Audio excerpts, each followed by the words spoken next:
नमस्कार दोस्तों, मैं रमाशंकर डिमरी तूलिका दर्शन में आपका स्वागत करता हूं। हम शिक्षा विभाग से और शिक्षा जगत से जुड़ी हुई महत्वपूर्ण खबरों को आपके सामने रखते हैं।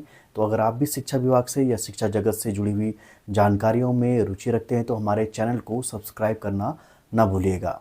तो आज के अंक में हम जिन दो टॉपिक्स पे बात करने वाले हैं वो है, एक तो यूटेट का जो परीक्षा परिणाम घोषित हुआ है उसके ऊपर, और दूसरा जो हमारा चर्चा का बिंदु है वो है अटल उत्कृष्ट विद्यालयों में स्क्रीनिंग परीक्षा का जो रिजल्ट घोषित हुआ है उसके संबंध में। तो सबसे पहले हम चर्चा करेंगे यूटेट एग्ज़ाम के रिजल्ट पर। हाल ही में 27 सितंबर 2025 को उत्तराखंड विद्यालय शिक्षा के द्वारा यूटेट फर्स्ट और यूटेट सेकंड परीक्षाओं का आयोजन किया गया, जिसमें हजारों अभ्यर्थियों ने परीक्षा में प्रतिभाग किया था। अभी कुछ ही दिनों पूर्व उत्तराखंड विद्यालय शिक्षा परिषद के द्वारा यूटेट फर्स्ट और सेकंड का रिजल्ट घोषित किया गया, जो काफ़ी चौंकाने वाला है और निराशाजनक भी है। अगर हम देखें तो यूटेट फर्स्ट और सेकंड का अगर हम उत्तीर्ण प्रतिशत को देखते हैं तो ये मात्र 20% रहा है। तो आप सोच सकते हैं कि ये कितना चिंता का विषय है, और ये चर्चा का विषय इसलिए बना है क्योंकि इस परीक्षा में जो परीक्षार्थी थे वे फ्रेशर थे, यानी कि उन्होंने हाल ही के वर्षों में बीएड की डिग्री प्राप्त की थी, और बीएड की डिग्री प्राप्त करने के बाद जब वे यूटेट के एग्ज़ाम को देते हैं तो वहाँ पर उनका उत्तीर्ण प्रतिशत जो होता है वो मात्र 20% ठहरता है। तो ये काफ़ी चौंकाने वाला परीक्षा परिणाम था।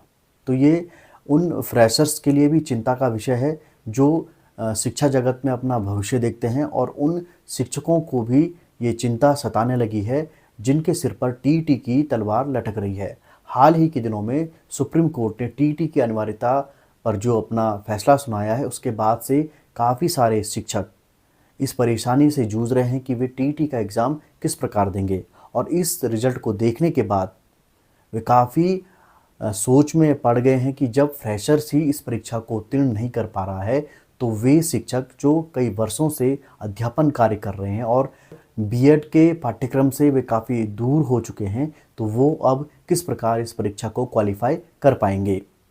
अगर हम इस परीक्षा के परिणामों का विश्लेषण करें तो हम चौंकाने वाले तथ्य यहाँ पर देखते हैं।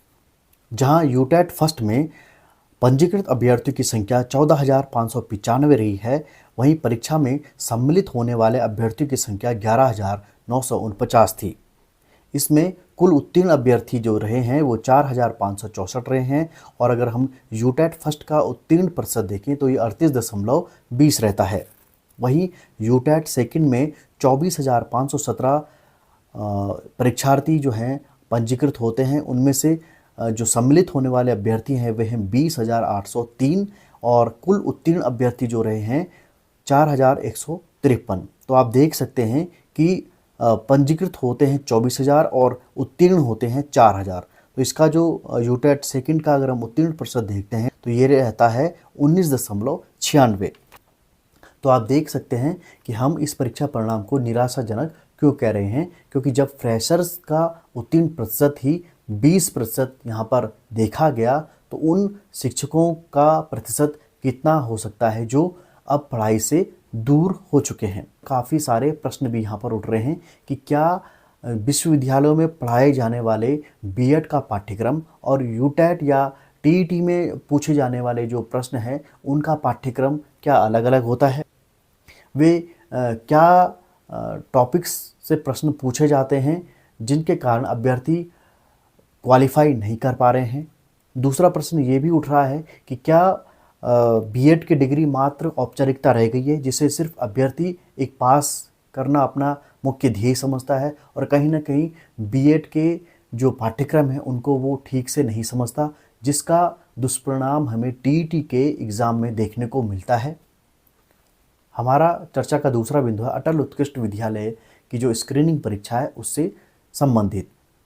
8 सितंबर 2025 को उत्तराखंड विद्यालय शिक्षा परिषद के माध्यम से एक विभागीय परीक्षा का आयोजन किया गया था, जिसमें विभाग में कार्यरत शिक्षकों ने प्रतिभाग किया था, जिसका रिजल्ट 25 अक्टूबर 2025 को घोषित कर दिया गया है। अब आप सोच रहे होंगे कि अटल उत्कृष्ट विद्यालयों की जो स्क्रीनिंग परीक्षा हुई है जिसका परिणाम घोषित हो चुका है, वो चर्चा का विषय कैसे हो सकता है, क्योंकि ये एक विभागीय प्रक्रिया है। लेकिन जो ट्विस्ट की बात है वो ये है कि 14 अक्टूबर 2025 को नवनियुक्त एलटी चयनितों को जो नियुक्ति पत्र बांटे गए थे उसमें से काफ़ी ऐसे अभ्यर्थी थे जिन्हें दुर्गम में रिक्त पद न होने के कारण अटल उत्कृष्ट विद्यालय आवंटित कर दिए गए थे।